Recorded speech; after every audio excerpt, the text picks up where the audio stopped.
सुभाष चंद्र बोस शिक्षण समूह के डिजिटल प्लेटफॉर्म पर आप सभी का स्वागत है।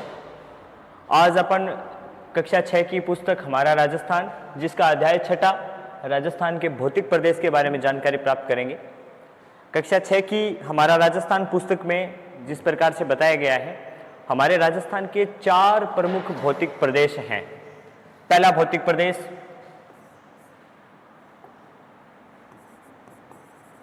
पश्चिमी मरुस्थलीय प्रदेश,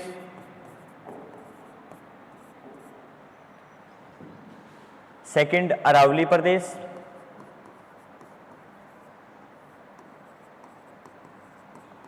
तीसरा पूर्वी मैदानी प्रदेश,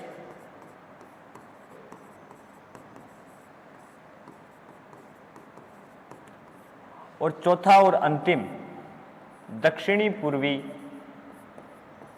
पठारी प्रदेश।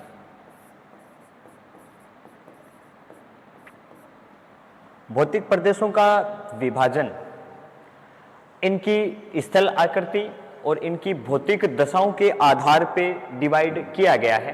राजस्थान का पश्चिमी मरुस्थलीय प्रदेश, जिनके बारे में अपन सबसे पहले जानकारी हासिल करेंगे, राजस्थान का पश्चिमी मरुस्थलीय प्रदेश। राजस्थान के पश्चिमी मरुस्थलीय प्रदेश की काफी भौगोलिक विशेषताएं हैं। सबसे पहली विशेषता यह है कि यह राजस्थान का सबसे बड़ा भौतिक प्रदेश है, जो राजस्थान के कुल क्षेत्रफल का 61% भूभाग पर फैला हुआ है। अर्थात अपन ये कह सकते हैं कि पश्चिमी मरुस्थलीय प्रदेश का जो कुल क्षेत्रफल है वो राजस्थान के क्षेत्रफल का 61% है, जबकि राजस्थान की कुल जनसंख्या का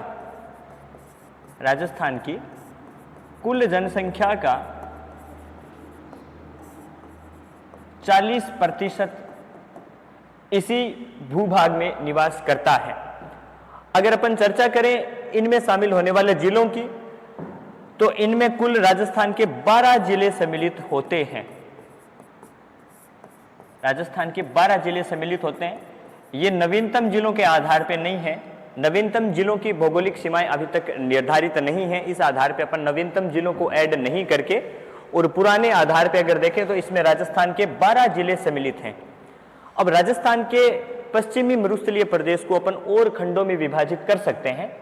जैसे अपन मानचित्र में देख पा रहे हैं कि राजस्थान के पश्चिमी मरुस्थलीय प्रदेश का एकदम उत्तरी हिस्सा जो है, इसको अपन घग्गर का मैदान कहते हैं, क्योंकि यह घग्गर नदी द्वारा निर्मित मैदान है, तो इसे अपन घग्गर का मैदान कह सकते हैं।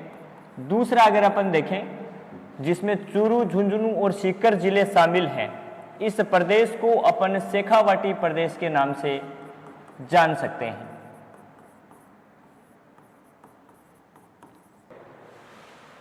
अगर अपन इसके पश्चात चर्चा करें तो नागौर और अजमेर जिले के कुछ भाग शामिल होकर के एक विशेष भू क्षेत्र का निर्माण करते हैं, जिसे हम नागौरी उच्च भूमि के नाम से जानते हैं।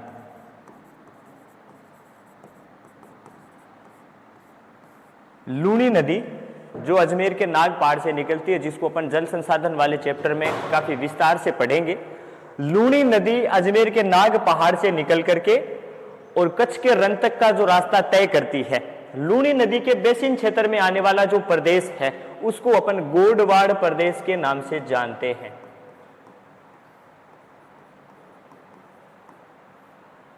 पश्चिमी मरुस्थलीय क्षेत्र की अगर अपन भौगोलिक दशाओं की चर्चा करें तो यहां पे रेत के बड़े बड़े खंड हैं, जिनको अपन टिलों के नाम से जानते हैं। इनको अपन लिख सकते हैं रेतीले टिले यहां की मुख्य विशेषता है। जबकि बीकानेर का, जैसलमेर का और कुछ हिस्सा बाड़मेर का और जोधपुर का, इन सब में काफी रेतीले खंड हैं जो पाए जाते हैं। चूरू में भी काफी पाए जाते हैं। इस पूरे भाग को अपन महान मरुस्थल कहते हैं या महामरुस्थल कहते हैं। अगर अपन जलवायु की चर्चा करें तो राजस्थान बरसात के हिसाब से जो यहाँ पे वार्षिक वर्षा होती है उसके हिसाब से यहाँ शुष्क अथवा अर्ध शुष्क प्रकार की जलवायु पाई जाती है। तो राजस्थान का जो पश्चिमी मरुस्थलीय प्रदेश है इसकी जलवायविक अगर परिस्थितियों को अपन देखें तो यहाँ की जलवायविक परिस्थितियां अर्ध शुष्क प्रकार की जलवायु है।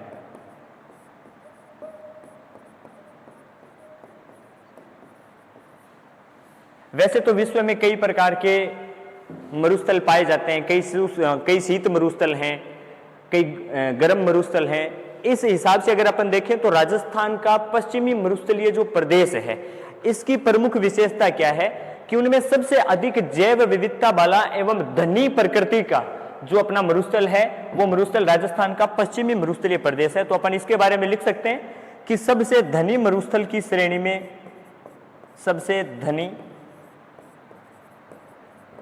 मरुस्थल की श्रेणी में राजस्थान का पश्चिमी मरुस्थलीय प्रदेश है। पश्चिमी मरुस्थलीय प्रदेश थार के मरुस्थल का ही विस्तार है, जिसका कुछ हिस्सा पाकिस्तान में है, कुछ हिस्सा राजस्थान के उत्तर में जो पंजाब राज्य से सीमा बनती है इस पंजाब राज्य में है, और जो सीमा उत्तर पूर्व में राजस्थान हरियाणा के साथ शेयर करता है उस बॉर्डर पार हरियाणा में भी कुछ हिस्सा थार के मरुस्थल का स्थित है। अगर अपन दूसरे भौतिक प्रदेश की अगर चर्चा करें तो राजस्थान का दूसरा प्रमुख भौतिक प्रदेश अरावली प्रदेश है। अरावली प्रदेश की अगर अपन चर्चा करें तो अरावली की जो पर्वत श्रेणी है ये पूरे विश्व के जो सबसे प्राचीनतम वलित पर्वत हैं उनमें से एक है। इसका मतलब अपन कह सकते हैं कि विश्व की एक प्राचीनतम पर्वत श्रेणी राजस्थान को बराबर दो भागों में बांटने का काम कर रही है। अपन यहां से देख पा रहे हैं कि ये जो बॉर्डर है ये राजस्थान को लगभग दो बराबर भागों में बांटने का काम कर रहा है। अगर अपन अरावली के विस्तार की चर्चा करें कि अरावली का विस्तार कहां से कहां है, अरावली प्रदेश का विस्तार खेड़ ब्रह्म गुजरात से रायसीना हिल्स या रायसीना पहाड़ी भी कह सकते हैं, जहां पे भारत के माननीय राष्ट्रपति का भवन बना हुआ है, वहां तक इसका कुल विस्तार है। और कुल अगर विस्तार की किलोमीटर में अपन चर्चा करें तो अरावली का जो विस्तार है वो 692 किलोमीटर लंबा है। इसका 80% भाग लगभग 592 किलोमीटर ये राजस्थान में है। दूसरी अरावली की अन्य अगर अपन विशेषताओं की चर्चा करें तो अरावली को अपन देख पा रहे हैं कि अरावली दक्षिण में थोड़ी चौड़ी, बीच में संकरी और अंत में जाने के बाद उत्तर पूर्व में ये पुनः वापस क्या है, इसका विस्तार है जो बढ़ जाता है।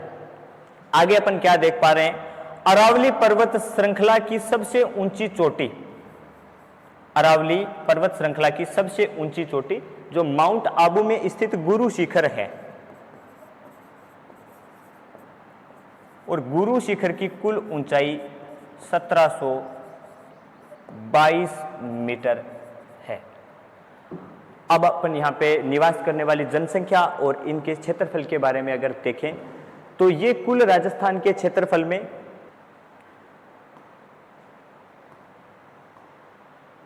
अरावली पर्वत श्रृंखला राजस्थान के 9% भाग पर विस्तृत है, जबकि इसमें राजस्थान की 10% जनसंख्या निवास करती है।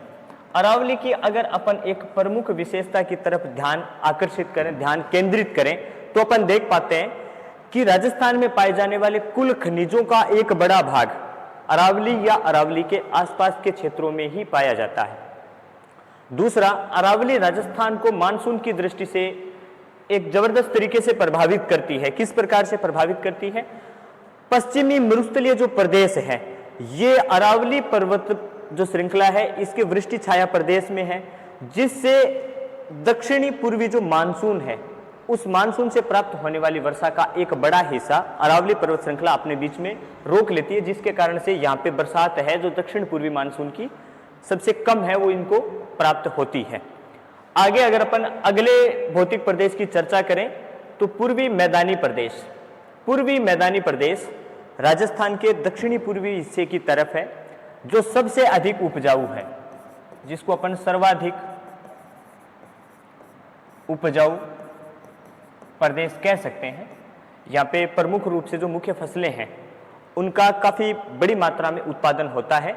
यह राजस्थान के 23% भूभाग पर फैला है और यहाँ पे निवास करने वाली अगर जनसंख्या की चर्चा करें तो बड़ी संख्या में यहाँ जनसंख्या निवास करती है और लगभग राजस्थान की 40% जनसंख्या पूर्वी मैदानी प्रदेश में निवास करती है। इन प्रदेशों का निर्माण अरावली से निकलने वाली नदियों के बेसिन द्वारा हुआ है, जिनमें अगर अपन प्रमुख नदियों की चर्चा करें तो ये बनास, चंबल एवं बाणगंगा नदियों द्वारा निर्मित है। इस आधार पर अपन कह सकते हैं कि पूर्वी मैदानी प्रदेश राजस्थान का एक प्रमुख भौतिक प्रदेश है। अंत में अगर अपन भौतिक प्रदेश की चर्चा करें जो अपने पास है दक्षिणी पूर्वी पठारी प्रदेश। दक्षिणी पूर्वी पठारी प्रदेश का एक अन्य नाम हाड़ौती का पठार भी है। हाड़ौती का पठार जो दक्षिणी पूर्वी मालवा के पठार का ही विस्तार है। इसका हाड़ौती पठार नाम क्यों पड़ा? क्योंकि कालांतर में जब क्या हुआ, पुराने समय में यहाँ हाड़ा वंश का शासन था और उन्हीं के नाम के आधार पर इसको हाड़ौती का पठार नाम दे दिया गया। यहाँ पे उपजाऊ काली मृदा पाई जाती है और ये राजस्थान के कुल अगर क्षेत्रफल की बात करें तो उसका 7% है। अब अगर अपन राजस्थान की जलवायविक दशाओं की बात करें कि राजस्थान की जलवायविक दशाएं किस प्रकार की हैं, राजस्थान के भौतिक प्रदेशों के बारे में अपन ने सामान्य जानकारी हासिल की, जिसमें राजस्थान का पश्चिमी मरुस्थलीय प्रदेश, अरावली प्रदेश, पूर्वी मैदानी प्रदेश और दक्षिणी पूर्वी पठारी प्रदेश, जिनकी बेसिक जानकारी अपन ने हासिल की। नेक्स्ट खंड में अपन चर्चा करेंगे राजस्थान के जलवायविक खंडों की कि राजस्थान में किस प्रकार की जलवायु प्रदेशवार पाई जाती है और राजस्थान में पाई जाने वाली ऋतुएं प्रमुख रूप से कौन सी ऋतुएं हैं, कौन सी ऋतुओं का कौन सा समय है, मावठ क्या होती हैं, पश्चिमी विक्षोभ द्वारा कौन सी प्रकार की राजस्थान की जलवायु को विशेष रूप से प्रभावित किया जाता है, उनको अपन नेक्स्ट खंड में जानने का पूरा प्रयास करेंगे। धन्यवाद।